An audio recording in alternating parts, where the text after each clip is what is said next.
Claire Scriven, Shadow Minister for Regional Development and Primary Industries. Thanks for joining us on Flow.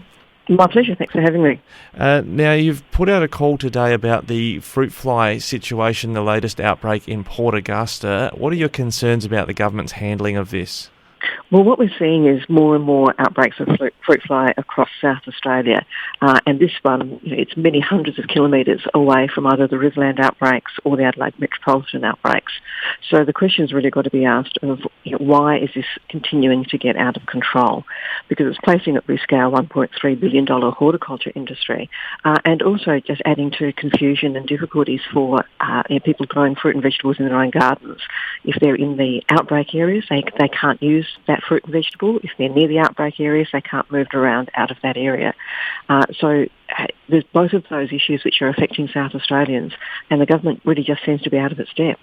And I've picked up something on the weekend, someone saying that within some of these outbreak areas, they're having to treat the fruit so it can be used or sold, and they're not happy because that might affect their organic certification. Have you heard anything like that? I think those sorts of concerns are part of the wider concerns of the industry. The big risk of fruit fly just cannot be underestimated. It's been one of our strengths as a state that we have been able to maintain our fruit fly-free status.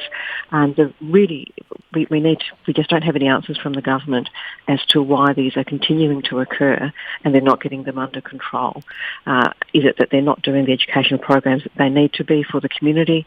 Is it that they're just not getting on top of inspection regimes? There's just so many questions that are unanswered.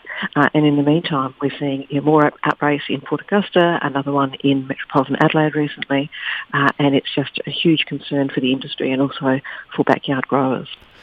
On another front, you commented recently about getting timber off of Kangaroo Island and the freight cost of doing so when there's a screaming need for timber for housing construction, among other things.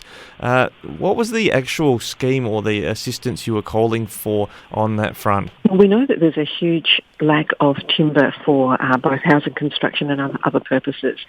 It's been exacerbated because of the bushfires, and there was already both a huge demand nationally and internationally for timber.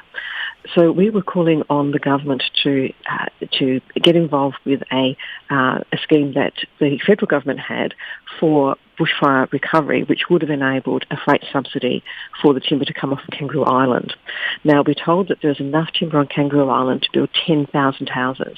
And in the meantime, we've got small builders, small businesses saying their livelihoods are at risk because they can't access the timber. They've got contracts to build houses, but they can't access the timber to actually build them. So what we wanted to see the government do was act urgently to access this kind of a subsidy, which will be a good outcome for home builders, a good outcome for small businesses, and a good outcome for Kangaroo Island. Now, we're told that the minister eventually went to Canberra last week to try and sort something out, but as far as we can see, nothing has been finalised yet.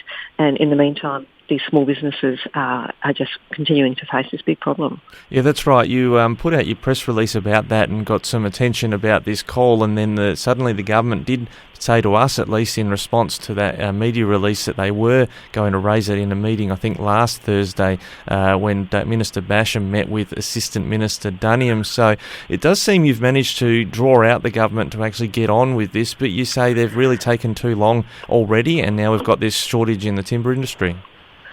Look, they have. The shortage has been known for months and months. We were hearing about this at the beginning of the year.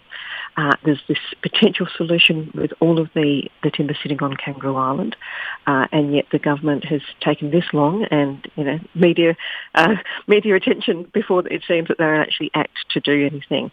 I'm glad that they've had the meeting. I'm glad that they've responded to the opposition and also the crossbenchers' calls for something to be done. But I'd like to know what actually now is in place. Have they actually achieved anything, or is it still in the discussion phase? Because in the meantime, small businesses are under this pressure.